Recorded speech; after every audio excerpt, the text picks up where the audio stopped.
રાજકોટ પોલીસે ચિંતન મકવાણા નામના યુવકની ધરપકડ કરી। ચિંતન પર યુવતીને પ્રેમજાળમાં ફસાવીને દુષ્કર્મ આચર્યાનો આરોપ છે।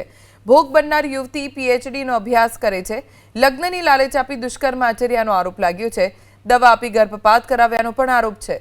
ચોટીલા મંદિરે સેંથો પૂરી પત્ની માની પરંતુ લગ્ન ન કર્યાનો ફરિયાદમાં ઉલ્લેખ। બાદમાં આરોપીએ પીડિતાને વોટ્સએપમાં માફીનો મેસેજ મોકલી નંબર બ્લોક કરી દીધો।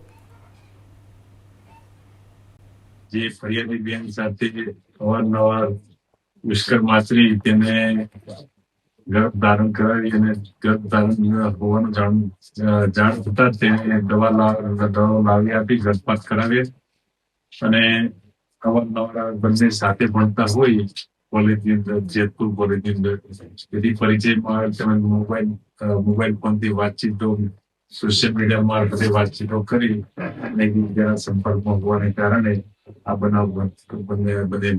દુષ્કર્મ શરૂઆતમાં એ ડિવિઝન પોલીસ સ્ટેશનમાં એસએસબી હોટલ ખાતે થયેલ, ત્યારબાદ અલગ અલગ જગ્યાએ પ્રવાહ લઈ દીધો અને આરોપી ચિંતન ભરતભાઈ મકવાણાએ લગ્ન કરવાની લાલચ આપી અને તેના પરિવારને કે હું લગ્ન કરીશ તેવી વિશ્વાસ આપી અને લગ્ન નહીં કરી અને અવારનવાર તેની સાથે દુષ્કર્મ આચરી ગુનો કરેલ છે।